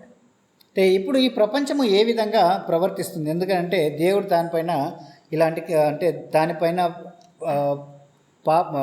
దేవుని యొక్క కోపము దానిపైన రగిలిస్తుంది కాబట్టి. Are they repenting of their sins? Are they admitting their sins? వారు అంటే వారి యొక్క పాపాలను క్షమించమని అడుగుతున్నారా, లేకపోతే పశ్చాత్తాపం పొందగలుగుతున్నారా? No, they just can't wait for the world to open up and continue their sins. There's no repentance. అయితే వారికి పాపము వారు అంటే పరిహారం వారు పొందడం లేదు, పాప క్షమాపణ వారు కోరడం లేదు. They're desperate to find a vaccine, but the vaccine they need is here. This is a vaccine for sin. That's the problem. అయితే మరి ప్రపంచం అంతా కూడా దీనికి ఒక మందును లేదంటే దానికి ఇవ్వవలసిన వ్యాక్సిన్ వారు కనుక్కోవాలని అనుకుంటున్నారు. కానీ దానికి కావాల్సినదంతా కూడా మరి బైబిల్ గ్రంథమందు ఉంది. And so Ezekiel is given these words of bitter judgment that he must speak to the people. ఎజికేలు మరి వీరితో ఇలాంటి సందర్భంలో మాట్లాడాలని చెప్పి ఆయనకు దర్శనం ఇవ్వగలిగింది. Yes, he finds that in his mouth, chapter 3, verse 3, this roll is very sweet because this is the word of God. The word of God. It's sweeter than honey in the honeycomb. అంటే మరి 3వ అధ్యాయంలో మనం చూసినట్లయితే ఆయన ఈ గ్రంథాన్ని తిన్నప్పుడు అది మంచి తేనె లాంటిది, ఆయనకు మధురంగా ఆహారంగా ఉండే. But the effect of the word of God on wickedness is not good news. అయితే మరి దేవుని యొక్క వాక్యము మరి నరపుత్రుల పైన లేదంటే పాపం వారిపైన అది సరి అనేది కాదు. Ezekiel doesn't tell us what it tasted like when it got down into his stomach, but John does in Revelation 10. అయితే ఎజికేలు మరి ఆయన దాన్ని భుజించినప్పుడు ఆయన దాన్ని కడుపులోనికి వెళ్ళినప్పుడు ఏ విధంగా ఉన్నదో అతనికి చెప్పలేదు. కానీ ప్రకటన గ్రంథము 10వ అధ్యాయంలో యోహాను తెలియచున్నాడు. Revelation 10 and verse 10, I took the little book out of the angel's hand and ate it up. It was in my mouth as sweet as honey. As soon as I had eaten it, my belly was bitter. అయితే 10వ అధ్యాయము 10వ వచనం మనం చూసినట్లయితే అంతటా నేను ఆ చిన్న పుస్తకము దూత చేతుల నుండి తీసుకొని దాన్ని తినివేసి తిని అది నా నోటికి తేనె వలె మధురంగా ఉండెను గాని నేను దానిని తిని వేసిన తర్వాత నా కడుపు చేదాయను. And so it is that God's word is good news for those who love the things of God. It is indeed a word of bitter judgment for those who reject God's ways. దేవుని వాక్యము మరి ఎవరైతే దాన్ని అనుసరించి దాన్ని ప్రేమిస్తారో అది చాలా మధురమైనది. కానీ ఎవరైతే దాన్ని అనుసరించకుండా జీవిస్తారో దుష్ట ప్రవర్తన వారిలో ఉంటుందో అది వారికి చేదు లాంటిది. Again in chapter 2 and again in chapter 3 he's told, your job is to preach. Whether they listen or don't listen, don't worry about that. You just keep on preaching. అయితే 2వ అధ్యాయము 3వ అధ్యాయంలో మనం చూసినట్లయితే వారు ప్రజలు నీ మాట విన్నప్పటికీ నీవు వారికి సువార్త ప్రకటించడం మాత్రం మానకూడదు అని. And of course that's a lesson for us. It's not, well, nobody's interested, we won't bother to talk about whether people are interested or not.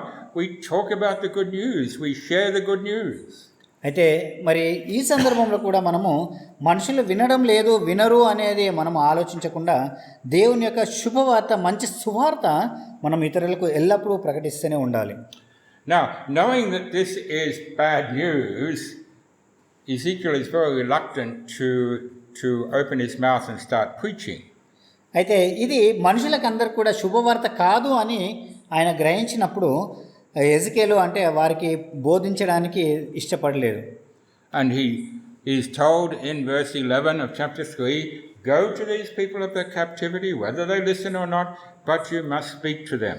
11వ వచనం 3వ అధ్యాయంలో చూసినట్లయితే బయలుదేరి చెరలోనున్న నీ ప్రజల ఎదుకు పోయి ఈ మాటలు ప్రకటింపుము. వారు అంటే వారికి ఇష్టమైనప్పటికీ ఇష్టం కానప్పటికీ నీవు నీ యొక్క పనిని చేయమని దేవుడు తెలియజేస్తున్నాడు. And then an amazing thing happens.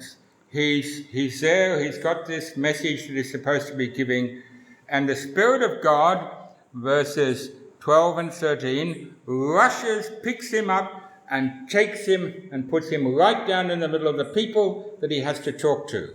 అయితే ఇక్కడ ఒక అద్భుతమైన సంభవం జరిగింది. 12-13 వచనంలో చూసినట్లయితే మరి అక్కడ ఏం జరిగిందంటే దేవుని యొక్క ఆత్మ మరి చాలా అతి వేగంతో వచ్చి ఎజికేలును తీసుకువెళ్ళి ఏ మనుషులకైతే అతడు సువార్త ప్రకటించాలో దేవుని వాక్యాన్ని ప్రకటించాలో వారి మధ్యలో నిలబెట్టి ఉన్నది. And he says in verse 14, I was very angry. I was upset. I was sitting there still thinking about it, and God just picks me up and takes me and puts me down there. అయితే 14వ వచనంలో చూసినట్లయితే ఎజికేలు దీనికి అంటే అతడు ఆలోచిస్తున్నాడు, నేను వెళ్ళాలా, వారికి ప్రకటించాలా, ఏ విధంగా చేయాలా అని ఆలోచించే సమయంలో మరి దేవుడు అతన్ని తీసుకువెళ్ళి ఆ ప్రజల మధ్య ఉంచినందుకు ఎజికేలుకు కోపం వచ్చింది. What's happening here? What is God doing? అది ఇక్కడ ఏమనుకుంటున్నాడంటే ఆయన దేవుడు ఇక్కడ ఏం చేయించున్నాడు? God, as always, is looking at the heart. అంటే దేవుడు ఎప్పుడు కూడా మరి హృదయాన్ని గమనించేవాడు. God is not looking at your external little nervousness, anxieties, will I, won't I. He's looking deep in your heart and saying, what do you really want in your life? అయితే దేవుడు మరి అంటే మన హృదయంలో ఏముంది నిజంగా అనేది దేవుడు గమనిస్తూ ఉంటాడు.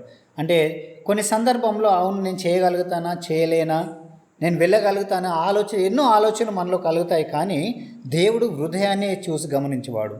God knows that deep in Ezekiel's heart he wants to do God's will. He wants to be God's prophet. And so God overrides all these petty feelings that he's having right now and answers that deep need, picks him up and puts him where God wants him. అయితే మరి దేవుడు ఎజికేలు యొక్క హృదయాన్ని ఎరిగి ఉన్నాడు. ఎజికేలు వెళ్ళి దేవుని యొక్క సేవకుడిగా ప్రజలకు తన యొక్క సువార్తను ప్రకటించడానికి సిద్ధపడి ఉన్నాడు అని దేవుడు అది గ్రహించి ఉన్నాడు. కాబట్టి మరి దేవుడు తను నిజంగా వెళ్ళాలా లేదా అనే ఆలోచన ఈయనలో ఉంది. కాబట్టి ఆయనలో దేవుని సువార్త ప్రకటించాలా, సత్యవాక్యాన్ని వారికి బోధించాలనే ఆలోచన తాత్పర్యం ఉంది. కాబట్టి దేవుడు అది గ్రహించి అతన్ని అక్కడికి తీసుకువెళ్ళి ఉన్నాడు. And many times this will happen in your life, that will happen in my life, that we'll be unsure. God will arrange circumstances that just take over and put us there. And That's ultimately where we know we should be and want to be. అంటే ఇలాంటి సందర్భాలు మన జీవితాల్లో కూడా ఏర్పడుతూ ఉంటాయి. కానీ మనం అక్కడికి వెళ్ళాలా లేదా, ఆ సందర్భంలో మనం అక్కడ ఉండాలా లేదా అనేది మనం ఆలోచిస్తూ ఉన్నప్పుడు దేవుడు మనల్ని అక్కడికి తీసుకువెళ్ళి ఆ సందర్భంలో మనల్ని అక్కడ నిలబెడతాడు. Because we're worried about how we feel right now. We're worried about situations right now, about how people will react. God's not concerned about that. God's concern is, I want you in my kingdom. Don't worry about today. I will override all those things and do what is needed to put you in the kingdom. అయితే మనం ఏమనుకుంటామంటే మనము సరైన విధంగా ఉన్నామా లేదా, అక్కడికి వెళ్ళటకు మనకు అర్హత ఉందా లేదా అని మనము అనుకుంటుంటాము. కానీ దేవుడు అవన్నీ కాకుండా మన హృదయాలను ఎరిగినవాడు కాబట్టి దేవుడు యొక్క సంకల్పం ఏంటంటే మనమందరం కూడా దేవుని రాజ్యంలో వారసులుగా ఉండాలని. And so God is going to work towards that in our lives, to override our petty objections, because He knows deep in our heart we want to be there. We want to be in that kingdom. మరి దేవుడు చిన్న చిన్న విషయాలను మనం ఆలోచించకుండా పట్టించుకోకుండా మనము నిజంగా దేవుని రాజ్యంలో మనం అక్కడ ఉండాలా అనే ఆలోచన మనలో ఉంది కాబట్టి దేవుడు మన హృదయాలను ఎరిగినవాడు మనల్ని అక్కడ తీసుకువెళ్తాడు. Because so often we're concerned about the momentary picture, the little picture of today. God is worried about the big picture, the eternal picture of eternity. అయితే మనము చిన్న చిన్న విషయాలను గురించి, ఈరోజు సంభవించే విషయాలను గురించి మనము ఆలోచిస్తుంటాము. అత్యవసరమైనవి కాదు, కానీ దేవుని దృష్టిలో మనమందరం అంటే దేవుడు పెద్ద వాటి గురించి, ముందుకు జరిగే వాటి గురించి దేవుడు ఆలోచిస్తుంటాడు. And so in chapter 3 from verse 17 to 21, God challenges Ezekiel, because having been taken there, he sits quiet for 1 week. He's just totally overwhelmed and he says nothing for a week. అయితే 17వ వచనం నుండి మనము గమనించినట్లయితే 3వ అధ్యాయంలో మరి ఎజికేలును అక్కడ దేవుడు తీసుకువెళ్ళినప్పుడు ఆ ప్రజల మధ్య పెట్టినప్పుడు ఎజికేలు 1 వారం రోజులు ఏమి ప్రజలతో మాట్లాడకుండా నిశ్శబ్దంగా అక్కడ మౌనంగా కూర్చొని ఉన్నాడు. Because Ezekiel, if you don't speak, you are responsible for the death of all these people. అయితే ఎజికేలుతో దేవుడు ఏమంటున్నాడంటే, ఎజికేలు వీరితో నువ్వు మాట్లాడలేనట్లయితే, వీరికి ప్రకటించలేనట్లయితే వీరు మరణానికి కారణము నువ్వు ఒక్కడివే అని. If you speak, okay, maybe they don't listen, that doesn't matter.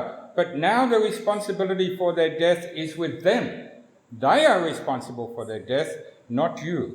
అయితే ఒకవేళ వారు కొంతమంది వినకపోవచ్చు, ఆలకించకపోవచ్చు, కానీ వారి యొక్క మరణానికి వారే బాధ్యులు, నీవు కాదు. నీ పని నువ్వు చేసి ఉన్నావు కాబట్టి వారి యొక్క మరణానికి వారే కారకులు అని. And that same principle we see in Romans chapter 12. మరి ఇదే విషయాన్ని గురించి మనము రోమిలకు రాసిన పత్రిక 12వ అధ్యాయంలో గమనిస్తాము. About the way that we treat people, especially the way we treat our enemies.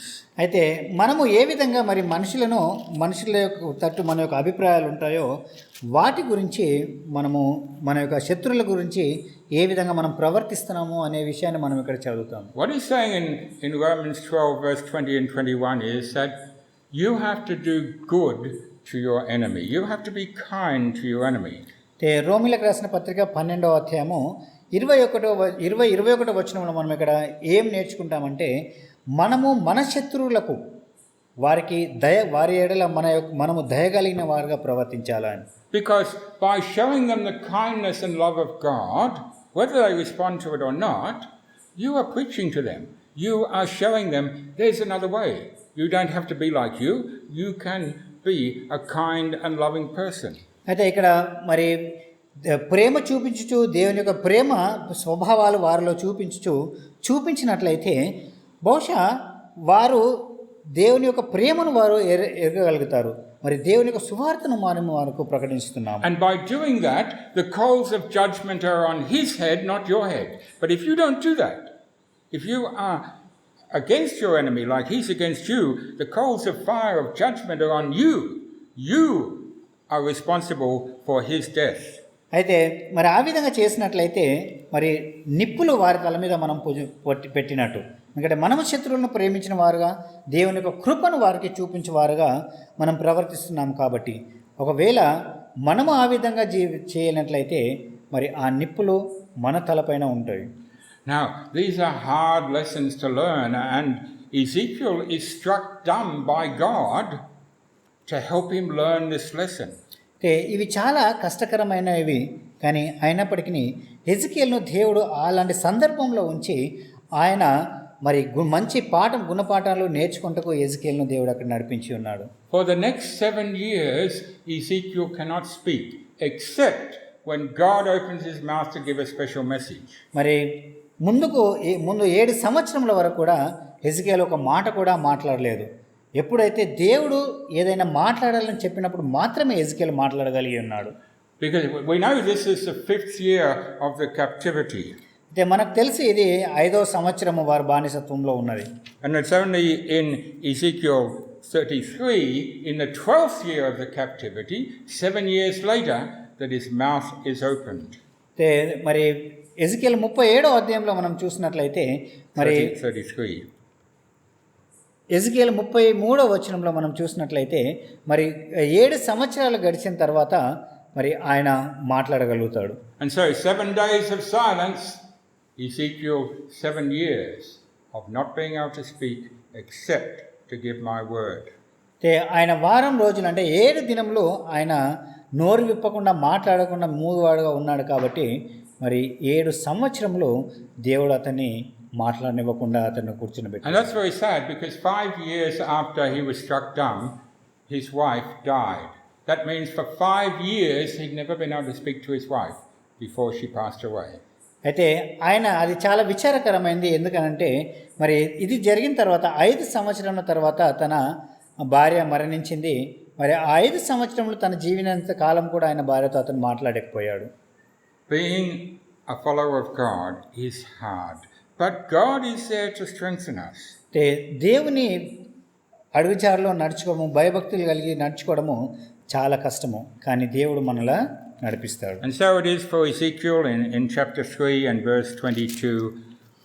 అయితే The hand of Jehovah was upon me. మరి 23వ వచనంలో చూసినట్లయితే మరి దేవుని యొక్క హస్తము ఆయన పైన ఉండే. Very similar to Isaiah's experience in Isaiah 8 and verse 11 and 12, when Isaiah was scared, and the hand of the Lord, the strengthening hand, was upon him. మరి ఇదే విషయము యెషయా కూడా సంభవించింది. యెషయా 8:11 నుండి 12 వరకు చూసినట్లయితే దేవుని యొక్క హస్తము ఆయనను ముట్టినట్లు మనం అక్కడ చదువుకుంటాము.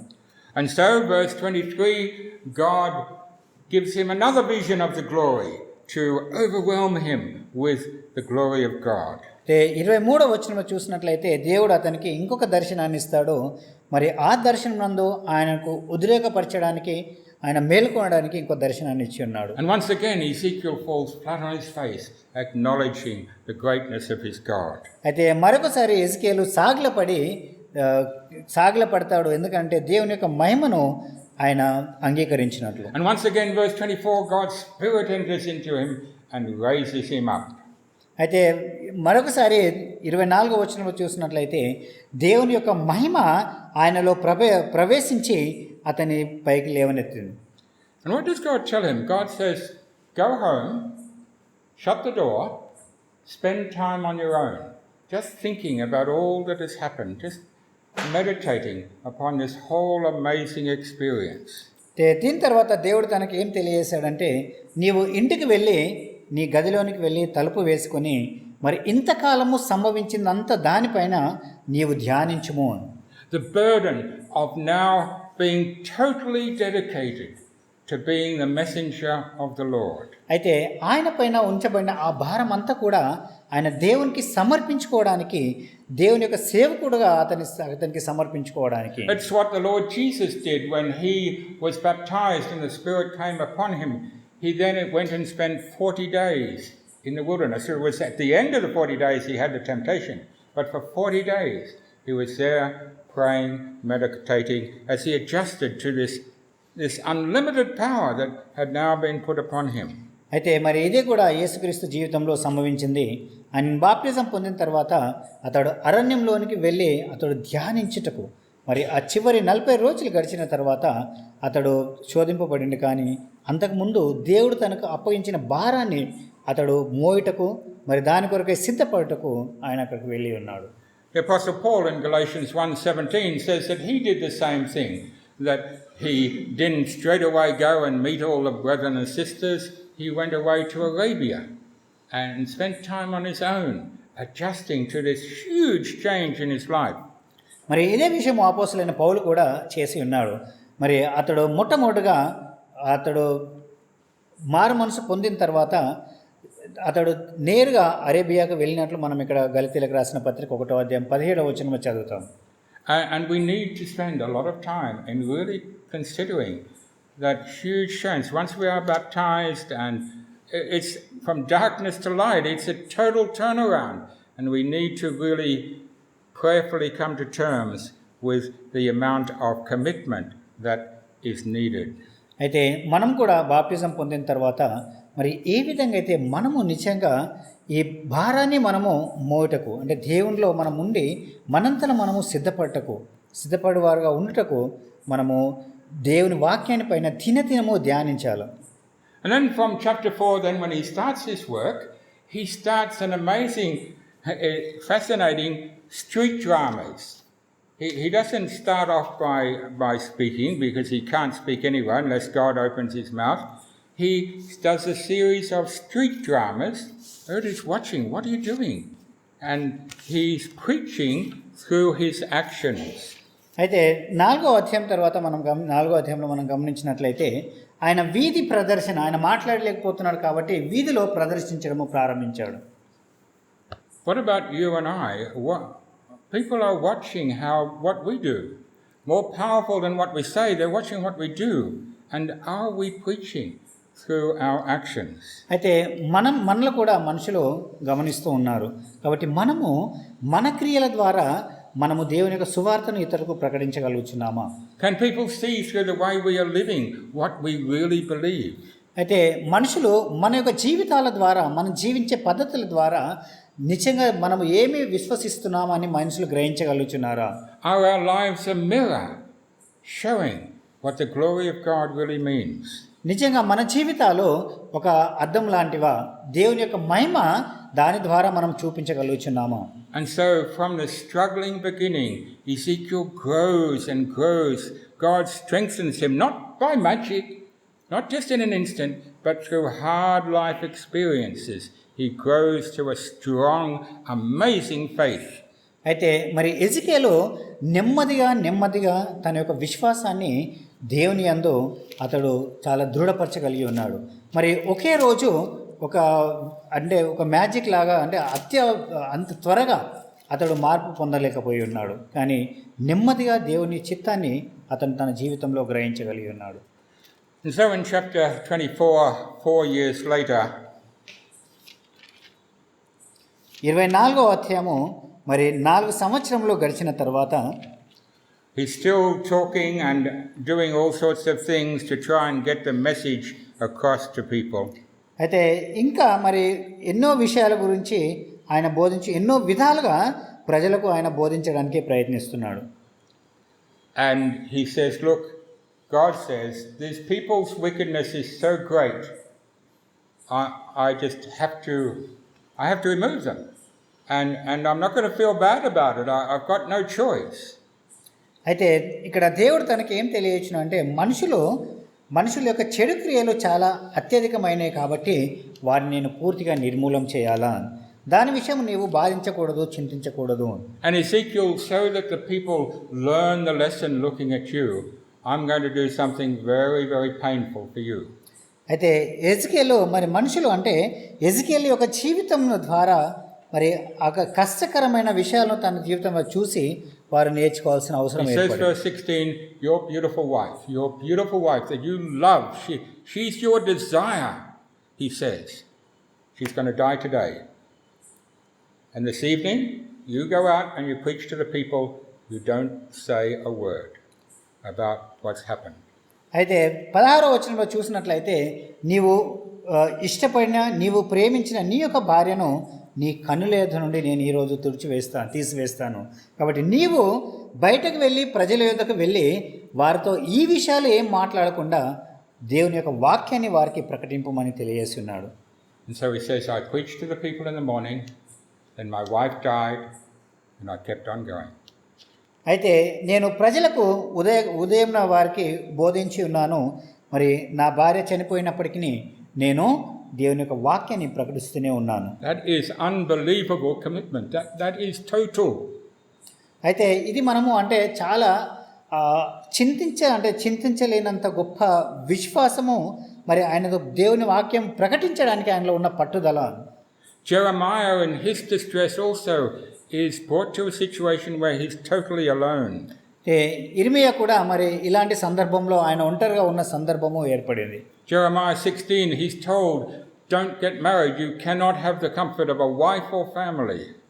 ఇర్మియా 16వ అధ్యాయంలో చూసినట్లయితే నీవు వివాహం చేసుకొనకూడదు, నీకు వివాహ బంధము మరి పిల్లలు అంటే నీ యొక్క కుటుంబ బంధము నీవు దాన్ని అనుభవించలేవు. At the very time when his own father's family in Anathoth were trying to kill him, no support except the support of his God. మరి అదే సందర్భంలో అనతోతులో ఆయన యొక్క తండ్రి యొక్క కుటుంబస్తులు అతన్ని చంపాలా అని ఆలోచించారు. కానీ ఆయన ఒంటరిగా జీవించినప్పటికీ, ఒంటరివాడైనప్పటికీ మరి దేవుడు మాత్రమే ఆయనకు తోడుగా ఉండే. It's the experience of the Apostle Paul who's languishing in a prison.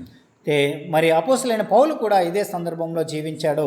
మరి ఆయన ఆ సందర్భంలో చివరి కాలంలో బందీగా అతడు ఖైదీగా ఉన్నప్పుడు. And he says 2 Timothy 4 verse 16, he says, nobody stayed with me, everybody left me, but the Lord was with me. 2 Timothy 4వ అధ్యాయము 16 నుండి 17 వరకు చూసినట్లయితే అందరూ నన్ను విడిచిపెట్టి ఉన్నారు, నాతో పాటు ఎవరు కూడా నేను ఒంటరిగా ఉన్నప్పుడు ఎవరు కూడా లేరు, కానీ దేవుడు మాత్రమే నాకు తోడుగా ఉన్నాడు అని. And so the Lord Jesus Christ, John chapter 16. అయితే మరి యేసుక్రీస్తు కూడా మత్తయి సువార్త, యోహాను సువార్త 16వ అధ్యాయం. John 16 and verse 32. యోహాను సువార్త 16వ అధ్యాయము 32వ వచనం. Behold, the hour cometh, yea, and now is, that you shall be scattered every man to his own, and shall leave me alone. And yet I'm not alone, because the Father is with me. ఇదిగో మీలో ప్రతివాడును ఎవడింటికి వాడు చెదిరిపోయి నన్ను ఒంటరిగా విడిచిపెట్టిన గడియ వచ్చి ఉన్నది. అయితే తండ్రి నాతో ఉన్నాడు గనుక నేను ఒంటరిగా లేను. Beloved, we have been called like Ezekiel. We've been chosen like Ezekiel. ప్రియులారా, మనమందరము ఎజికేల్ లాగా పిలువబడి ఉన్నాము. మరి ఎజికేల్ మాదిరి ఎన్నుకొనబడిన వారము. It's hard. It's very, very hard. ఇది చాలా కష్టము, మరి చాలా కష్టకరమైనది. But if we are to be strengthened in the Lord, there's no other way. మరి క్రీస్తునందు మనం బలపరచబడినట్లయితే ఇంకా వేరే మార్గము లేదు. And our God who cannot lie, has said, I will never leave you nor forsake you. మరి మన దేవుడు అబద్ధమాడినాడు కాబట్టి నేను ఎప్పుడు కూడా మిమ్మల్ని విడువను, ఎడబాయను. Let us grow with Ezekiel day by day. మరి ఎజికేలు ఏ విధంగా అయితే తను దినదినము ఎదుగుదల పొంది ఉన్నారో మనం కూడా అదే మాదిరిగా ఎదుగుదల పొందుతాము. Thank you. వందనములు.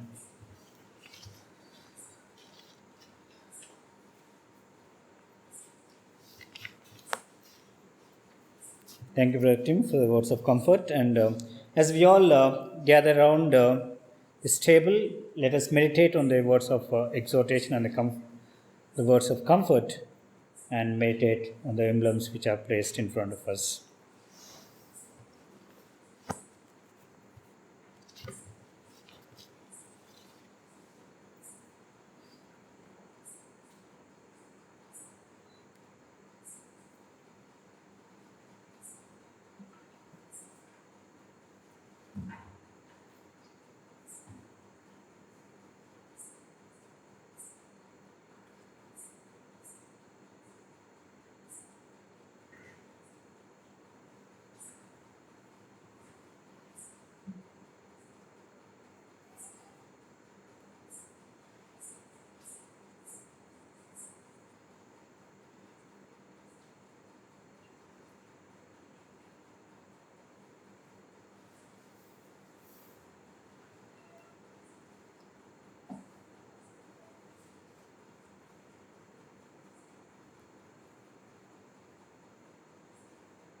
I request Brother Jayakar to come forward and give thanks for the bread.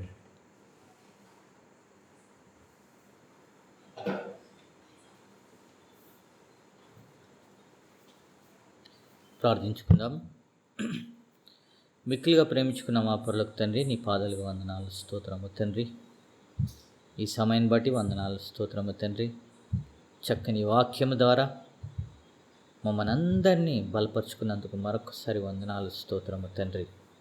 ఇదిగో తండ్రి, అవును తండ్రి, మీ గ్రంథము భక్షించమంటున్నారు తండ్రి. మీరు దాన్ని తిని అయ్యా బలపడు అంటున్నారు తండ్రి. మాకు నోటికు తేనెలాగా మధురంగా ఉన్నది తండ్రి మీ వాక్యము తండ్రి. అవును తండ్రి, అంతే మటు కాకుండా ఇతరులకు కూడా అది పంచిపెట్టుటకును మాకు శక్తిని బలాన్ని మీరు దయచేస్తారని నమ్ముచున్నాము తండ్రి. అవును తండ్రి, యోహాను సువార్త 16వ అధ్యాయంలో అంటున్నారు తండ్రి, చివరి వచనంలో తండ్రి, ఈ లోకంలో మీకు శ్రమ కలుగును, అయినము ధైర్యం తెచ్చుకునుడి అంటున్నారు తండ్రి.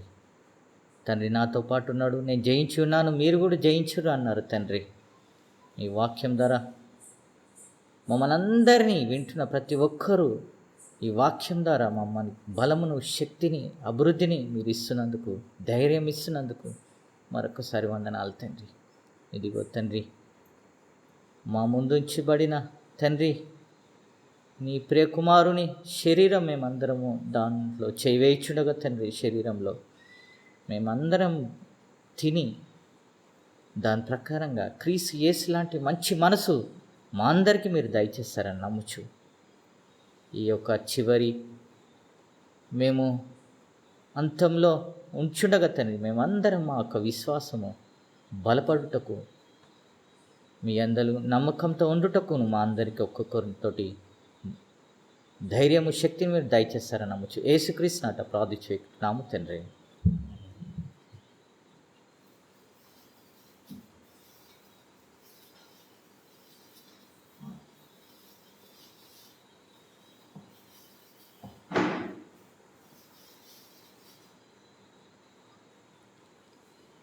When he gave thanks, he broke the bread and said, "Take it, this is my body, broken for you. Do this in remembrance of me."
I request Brother Simon to come forward and give thanks for the wine.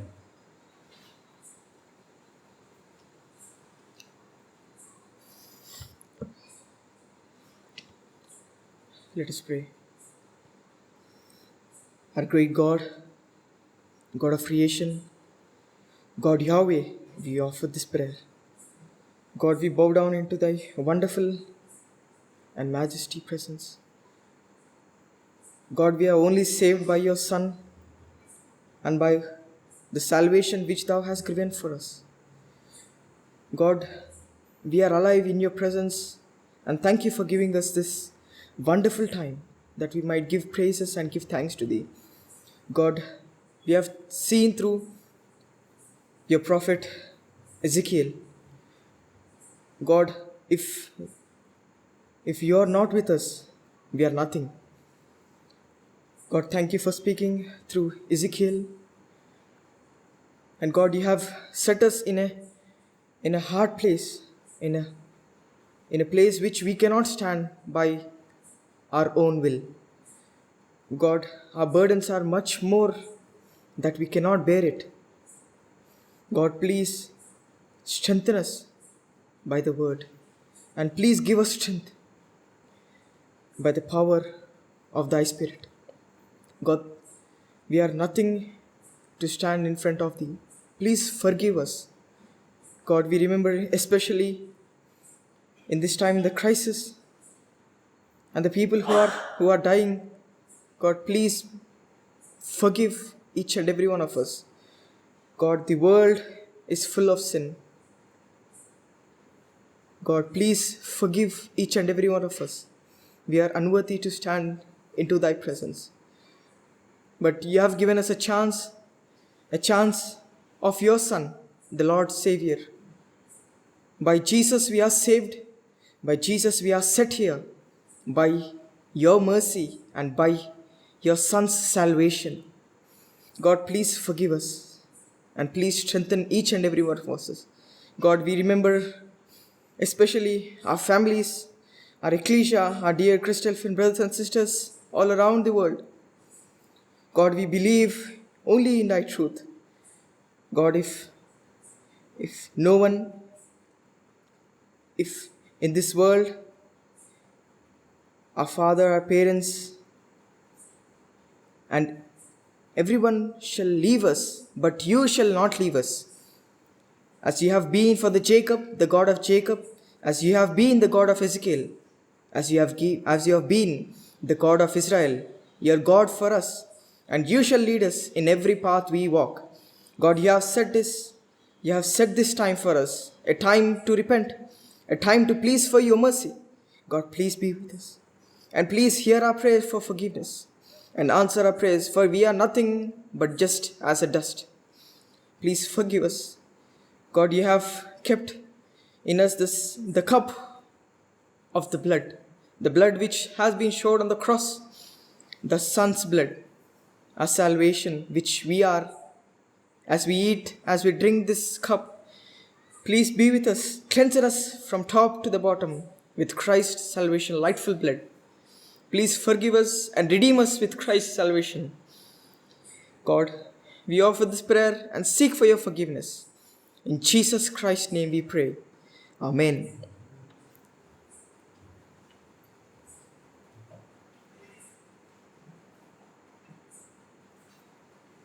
In the same manner, he took the cup and blessed it and said, "Take this and drink, the blood which is poured for you.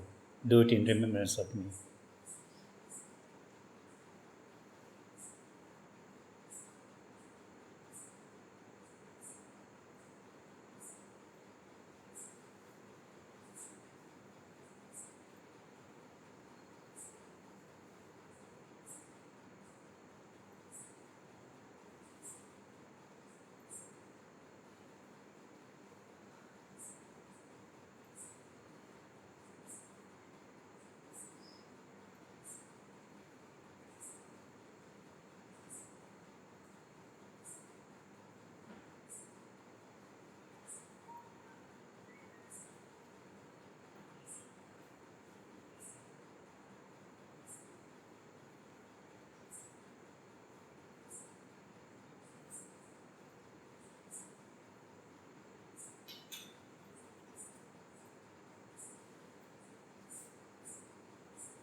As often as you eat this bread and drink this wine, we do show the Lord's death. Return.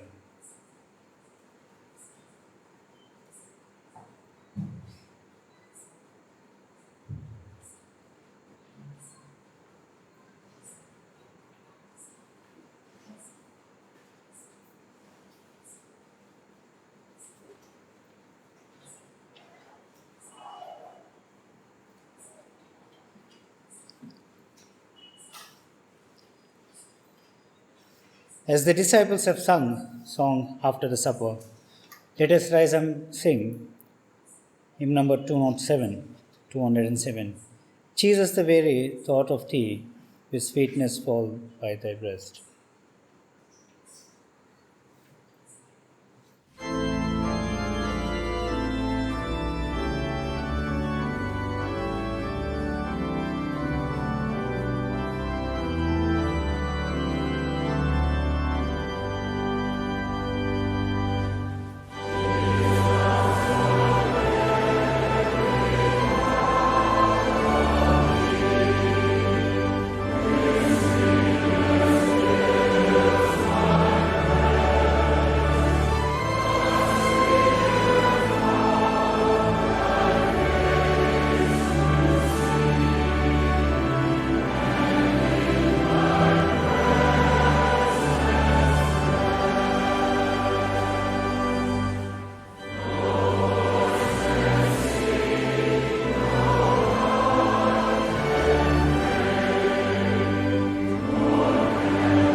We have the privilege to give offerings to God and what God has given us. And so at this time we have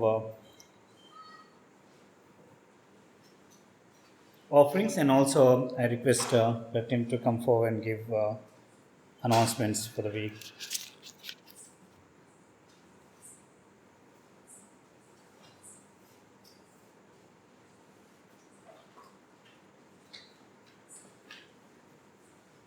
God willing, there are a number of activities online for us.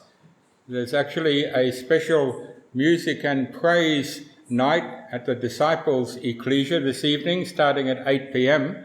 We're running a bit late, so you might be able to get home and get on the tail end of that program.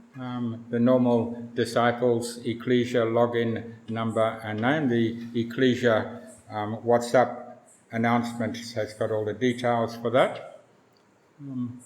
And tomorrow there is the range of activities which we can involve in. There's the 6:45 Moorbark Ecclesia meeting that has an unchanged login detail.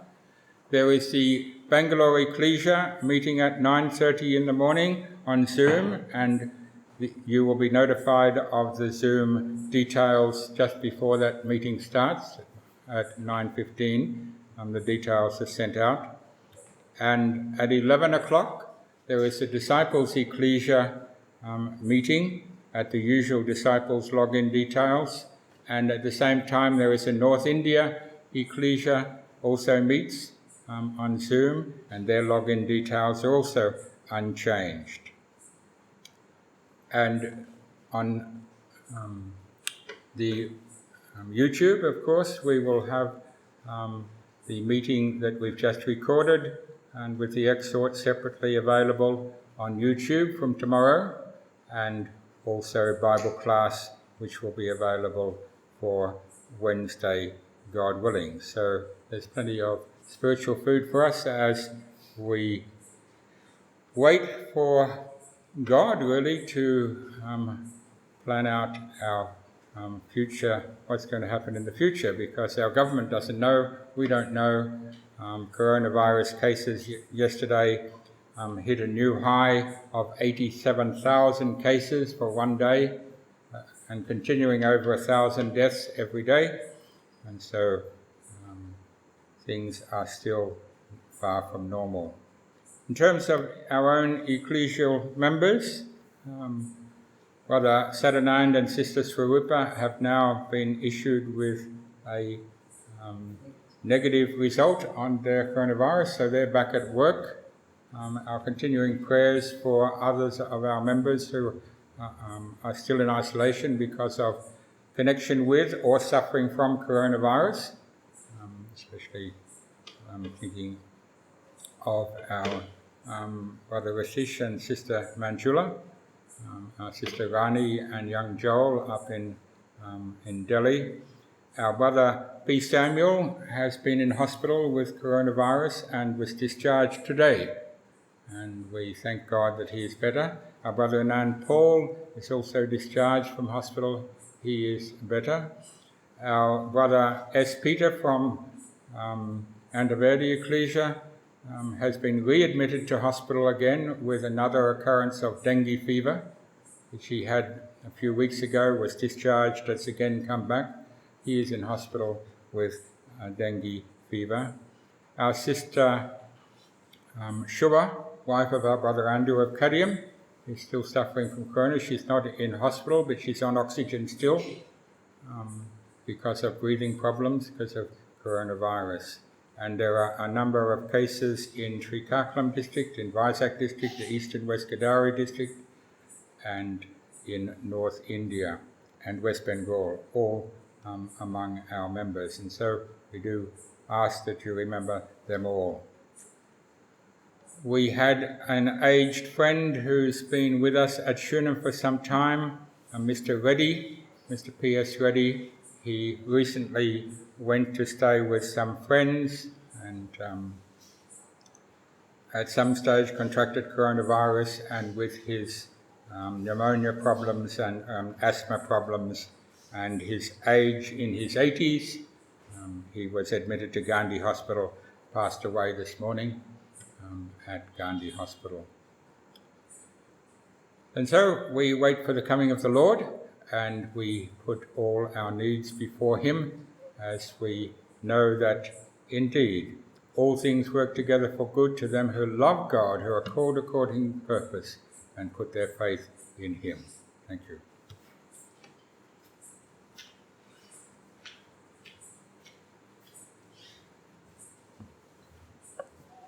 Thank you, Tim. I should also mention that Saju and Nimi, who has had corona, Saju recovered from it some weeks ago. Nimi is now recovered from it also. Cleared from today. Oh yes, I meant to mention Brother Shaju Abraham had an accident 3 days ago, crossing the road in a hurry with the rain. He fell badly in the heavy rain at night. He severely injured, dislocated his shoulder. He's undergone surgery, and he was discharged this afternoon, but still in quite a bit of discomfort and pain. So Brother Shaju also prayer. Thank you.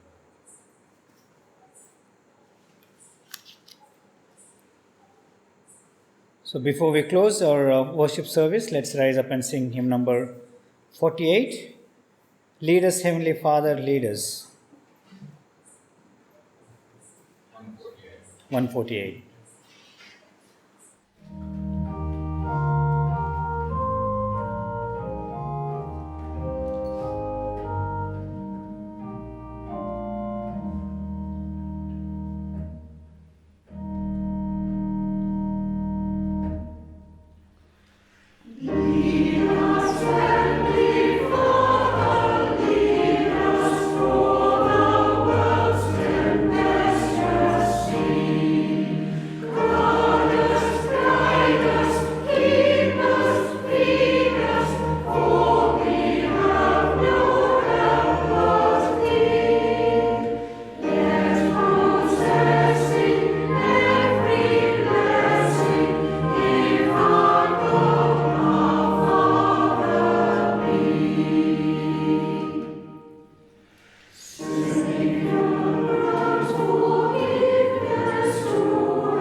Let's pray.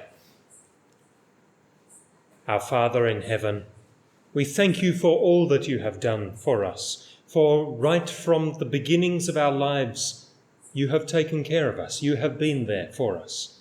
And even before we were born, you are the one that knows what we are, what we will be. And we thank you that you take care of us amid all of our troubles. Thank you for the lessons that we see in such people as Ezekiel, your prophet, that even when the going gets hard, you are always there with us. Please help us to be focused, as Ezekiel, your servant, was, so that we can ignore all of the troubles of this world and put our trust in you and show that we will believe in you and put our trust in you above everything else. And at this time, Father, we ask that you will be with us, be with all of those in our midst that are going through various troubles, those that are having difficulty with work because of the times that are here, those that are having troubles with health, those that are having trouble spiritually because of how we cannot meet together at the same way as we normally do. Please, Father, be with each and every one of us. You know what it is that we need, as you always have known. And so we ask, especially at this time, that you will continue to take care of us. You have said that you will never leave nor forsake us, and so we look for you to fulfill your word. But above all, Father, we look for the fulfillment of the greatest promise that you have ever given, that you will send our Lord Jesus back to this earth, and that your kingdom will be established, that sin and death will be no more. So, Father, please send our Lord Jesus back to this earth soon, for that is the only true solution to the problems of this world. We offer all of this prayer through our Lord Jesus. Amen.